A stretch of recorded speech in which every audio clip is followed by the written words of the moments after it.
Morning before morning. Ini semacam permainan kata tapi juga bermakna. Morning yang pertama itu artinya meratap, ratapan. Morning yang kedua tentu kita tahu artinya pagi. Sebelum pagi tiba ada ratapan. Saudara, banyak kali dalam kehidupan kita harus melewati saat-saat kegelapan, saat-saat di mana penuh dengan tangisan. Bahkan juga bantal kita mungkin penuh dengan air mata. Tetapi ingat bahwa sebentar lagi akan terbit fajar. Haleluya. Sebentar lagi matahari akan menyingsing. Sebentar lagi semuanya itu akan diganti dengan sukacita, dengan pengharapan yang baru. Nah, itulah yang firman Tuhan katakan. Mari kita membaca di dalam Mazmur 30 ayat yang ke-6. Sebab sesaat saja ia murka, tetapi seumur hidup ia murah hati.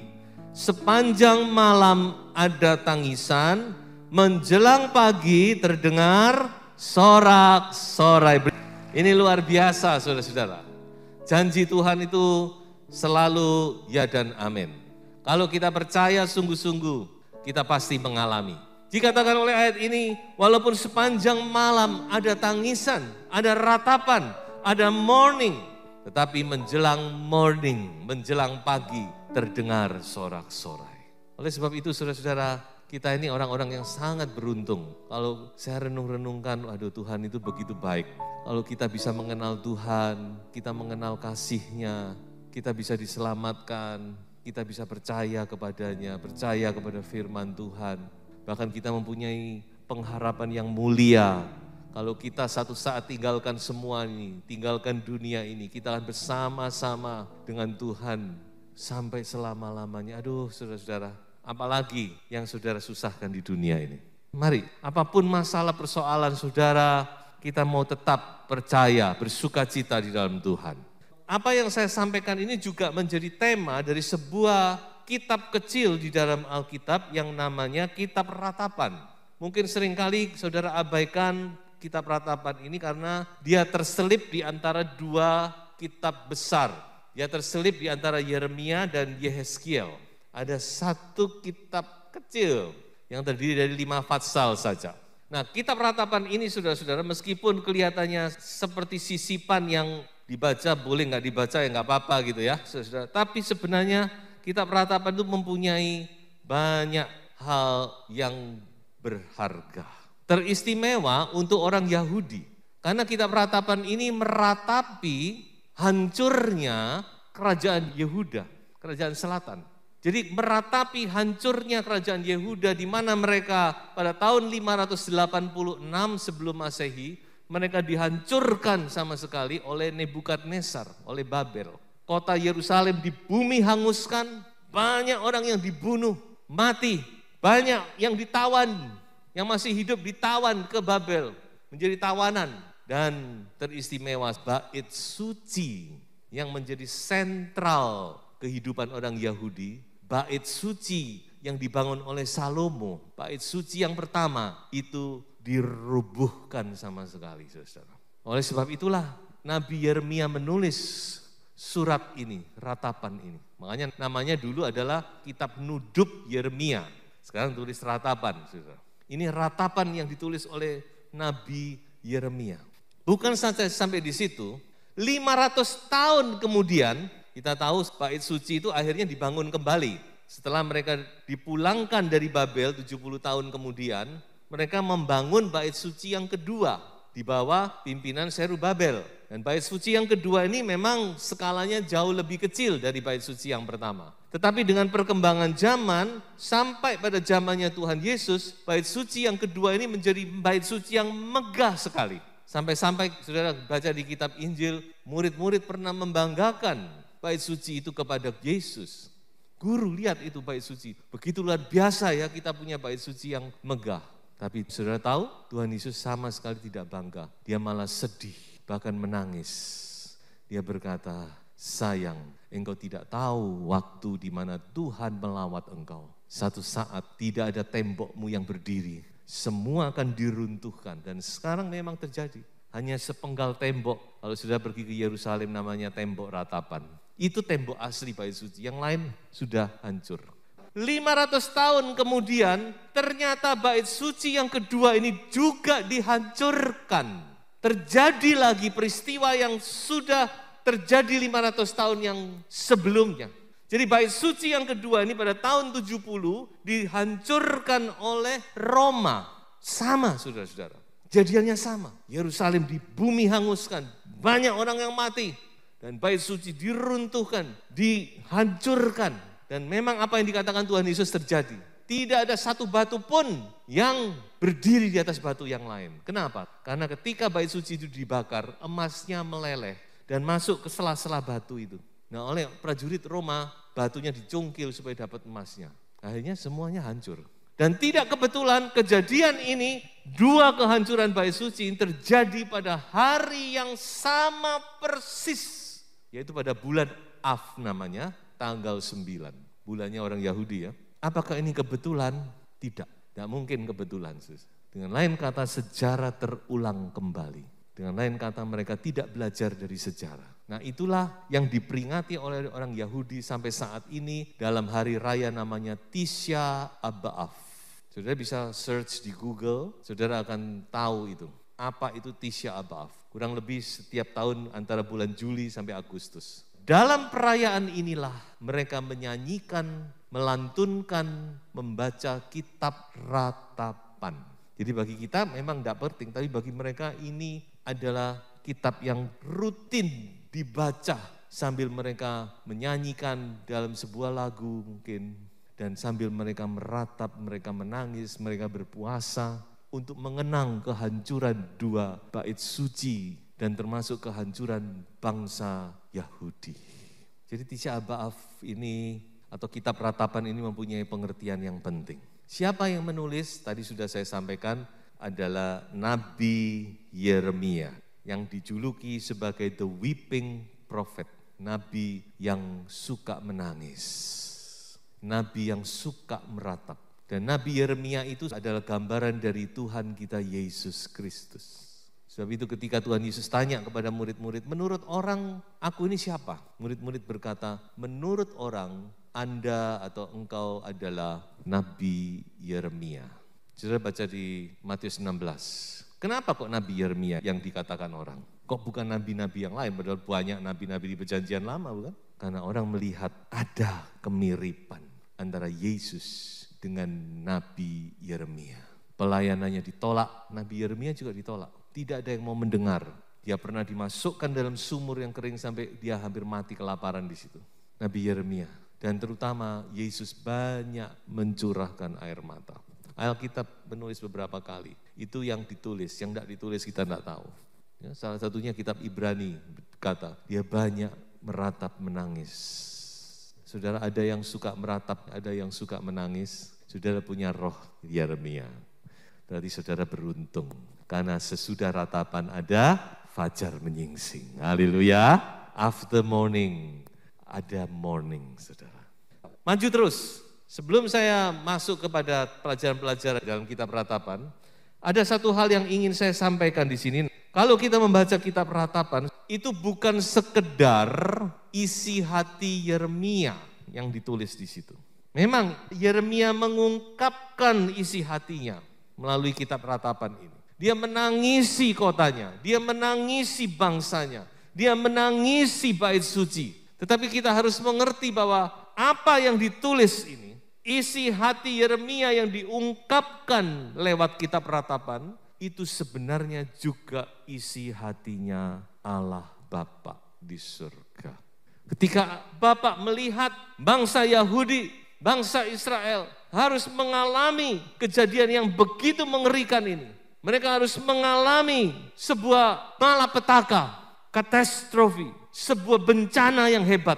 Walaupun itu karena kesalahan mereka sendiri, perhatikan, bukan Bapak loh, tapi karena mereka memang keliru. Bukan berarti lalu Bapak di surga duduk di situ sambil melihat anak-anaknya lalu berkata, kapok kon. Seringkali kita punya pemikiran gitu ya, kayak Bapak ini senang kalau kita ini dihukum gitu. Tidak, saudara. Hati Bapak itu juga menangis, sedih, hancur hatinya. Ketika melihat manusia teristimewa, melihat umatnya yang percaya. Harus mengalami penderitaan dalam hidup ini. Bapak sangat-sangat tidak tega. Dalam ayat ini dikatakan dia tidak rela sebenarnya. Lalu kenapa kok kita alami kalau Bapak tidak rela? Ya karena kita sendiri memilih itu. Seperti anak bungsu yang meninggalkan rumah orang tuanya, meninggalkan ayahnya. Lalu berkeliaran di luar, berfoya-foya, menghabiskan harta, menghabiskan sumber daya yang dia miliki. Sehingga dia miskin, menderita, kelaparan, dalam situasi terhina. Siapa yang salah? Apa Bapak? Nggak bisa kita menyalahkan Allah, saudara. Yang salah ya kita sendiri. Seringkali kita tidak mendengar suara Tuhan. Nah kalau saudara sempat dengar kata-kata terakhir. Nah itu yang terjadi. Makanya tidak kebetulan, masih kaitannya masih erat. Karena mereka tidak mendengar suara Tuhan. Mereka berjalan menurut kemauan sendiri. Bahkan dikatakan mereka menolak Allah. Mereka membelakangi Allah dikatakan. Padahal Allah selalu memanggil-manggil. Ayo pulang, kembali anakku. Tidak peduli. Akhirnya mereka terjerumus dalam penderitaan. Tapi saudara harus ketahui. Hati Bapak itu sedih. Hati Bapak hancur. Nah inilah yang bisa kita lihat lewat kitab Yeremia. Nah mari sekarang kita masuk ke dalam pelajaran-pelajaran penting di dalam kitab Ratapan ya. Ada 3 pelajaran yang penting yang bisa kita ambil dari kitab Ratapan ini. Yang pertama, perhatikan.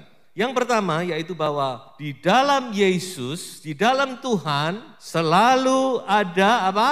Pengharapan. Amin, saudara-saudara. Di dalam Yesus Kristus. Haleluya. Selalu ada pengharapan. Fajar itu tidak pernah terlambat dikatakan. Dan itulah kenyataannya bukan? Matahari selalu terbit pada waktunya. Tidak pernah matahari itu terlambat 1 jam. Demikian juga kita anak-anak Tuhan. Sebab itu dalam apapun juga keadaan kita. Jangan kita tinggalkan Tuhan saudara. Jangan kita kecewa kepada Tuhan. Jangan kita lalu berpikir, Tuhan sudah tidak suka kepada saya, Tuhan sudah tidak mengasihi saya. Kalau Allah tidak mengasihi manusia, tidak mungkin Allah memberikan anaknya yang tunggal bagi kita. Kalau Allah sudah memberikan anaknya yang tunggal, Paulus berkata kalau anaknya saja diberikan, masa yang lain tidak diberikan. Amin. Mari, masih ada pengharapan saudara-saudara di dalam Yesus Kristus.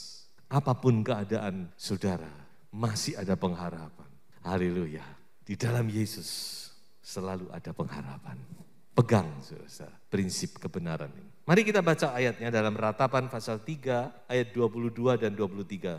Tak berkesudahan kasih setia Tuhan, tak habis-habisnya rahmatnya, selalu baru tiap pagi. Besar kesetiaanmu, haleluya. Kasih setia Tuhan itu tidak pernah habis. Seperti air, seperti sumber terus mengalir, saudara-saudara. Tidak pernah sat ini sumber ini. Mengalirkan air jernih terus sampai kepada kekekalan. Tinggal kita datang dan minum air ini. Jadi itu yang pertama yang harus kita mengerti. Dan poin yang kedua yang bisa saya sampaikan yaitu pertobatan adalah awal dari pemulihan. Jadi ini prinsip yang sudah tidak bisa kita hindari. Banyak orang bicara keselamatan tapi tidak bicara pertobatan. Tidak bisa saudara-saudara. Yang Tuhan ingin itu pertobatan kita. Kita benar-benar mengerti apa kesalahan kita. Dan kita benar-benar menyesal dan kita benar-benar kembali. Berbalik itu pertobatan. Tidak cukup cuma sampai menyesal, tok. Tapi kita harus berbalik arah. Kalau tadi ke kiri, sekarang harus ke kanan. Dan mulai terus berjalan. Nah ini adalah awal dikatakan dari pemulihan. Ketika anak bungsu itu kembali kepada bapak. Ketika dia memutuskan dalam hatinya, aku mau kembali kepada bapakku. Maka disitulah awal di mana dia mulai dipulihkan. Memang untuk sampai ke rumah dia harus melangkah step by step, kan? Tetapi pada akhirnya dia bisa bertemu dengan Bapa. Dia dipeluk oleh Bapaknya di dalam kasih. Nah ini saudara-saudara yang Tuhan inginkan. Makanya ada ayat di dalam Ratapan pasal 3 ayat 40 sampai 41 berbunyi sebagai berikut. Marilah kita menyelidiki dan memeriksa hidup kita dan berpaling kepada Tuhan. Marilah kita mengangkat hati dan tangan kita kepada Allah di sorga. Haleluya. Sebagai ajakan, mari kita kembali. Mari kita memeriksa hidup kita. Pertobatan itu tergantung situasinya, tapi nggak bisa di global, saudara ya. Kadang-kadang kita, ya saya bertobat, pokok bertobat. Bertobat apa? Yes, pokok bertobat. Pertobatan itu harus menyelidik, memeriksa. Kalau perlu kita bertanya, kita membaca firman. Di sini kita diingatkan, oh ini. Dan Roh Kudus juga akan terus mengingatkan kita. Apa yang harus kita lepas, apa yang harus kita perbaiki. Menyelidik, memeriksa. Makanya ayo mari kita menyelidik, memeriksa hidup kita. Dan kita mengangkat hati dan tangan kita kepada Allah di surga. Oh Tuhan tolong saudara-saudara. Tuhan mengasihi Bapak Ibu saudara sekalian. Dan langkah yang berikutnya saya bacakan dari ayat-ayat terakhir dari kitab Ratapan. Bawalah kami kembali kepadamu ya Tuhan. Maka kami akan kembali. Baharuilah hari-hari kami seperti dahulu kala. Atau apa engkau sudah membuang kami sama sekali? Sangat murkakah engkau terhadap kami? Ya, memang kitab Ratapan diakhiri dengan sebuah pertanyaan. Mengenai kata, kira-kira kalau saya kembali, apa Tuhan mau kembali enggak? Seringkali kan itu menjadi pertanyaan kita. Kalau saya mau kembali, kira-kira Tuhan mengasihi saya lagi enggak? Kira-kira Tuhan kembali kepada saya enggak? Saya mau katakan, kalau kita kembali kepadanya, dia akan kembali kepada kita. Haleluya. Ini adalah firman Tuhan. Coba baca ayat berikutnya. Tuhan berkata, kembalilah kepadaku, maka aku akan kembali kepadamu. Oh saudara-saudara, Tuhan kita baik bukan? Luar biasa Tuhan. Dia tidak pernah ketika kita kembali, kamu sudah terlalu, seperti anak bungsu kan begitu. Ketika mau kembali, dia masih ragu-ragu saudara-saudara. Kalau aku kembali kira-kira diterima enggak sama Bapak ya. Kira-kira aku diampuni enggak sama Bapak. Akhirnya dia berpikir, kalau aku enggak diterima sebagai anak, diterima sebagai pekerja di kebun-kebun Bapak, sudah enggak apa-apa. Yang penting aku kembali kepada Bapak. Tapi apa yang terjadi saudara-saudara? Dikatakan Bapak itu melihat sosok yang dia kenal dari jauh. Sosok yang dia tunggu-tunggu siang dan malam. Sosok yang dia rindukan. Kapan anakku ini kembali? Dan ketika dia melihat sosok itu, Bapak tidak tunggu lama. Bapak yang lari kepada anak itu dan dia memeluk anak itu. Haleluya. Dia katakan, engkau sudah mati, tapi hari ini engkau hidup kembali. Haleluya. Jangan ragu saudara. Ketika kita kembali kepada Tuhan, oh Tuhan pasti akan kembali kepada kita saudara. Mari berikan tanggapan yang positif kepada firman Tuhan. Kembalilah kepadaku kata Tuhan. Maka aku akan kembali kepadamu. Dan bangsa Israel dipulihkan. Setelah 2000 tahun masih bisa muncul lagi. Ini mujizat. Nah saudara mari kita mau belajar dari firman Tuhan. Dari kitab Ratapan ini. Bahwa Tuhan kita luar biasa saudara. Dia tidak pernah meninggalkan kita. Dia tidak pernah membiarkan kita. Ketika kita datang kepadanya, Bapak pasti menyambut. Soalnya itu pesan firman Tuhan. Dalam keadaan yang terburuk sekalipun. Ini saya bicara terburuk sekalipun, ini tidak main-main. Benar-benar kita dalam keadaan yang down, terpuruk, tidak ada harapan secara manusia. Tapi saya mau katakan, masih ada harapan. Haleluya, masih ada harapan untuk dipulihkan. Asal kita mau kembali kepadanya. Tuhan Yesus memberkati. Haleluya.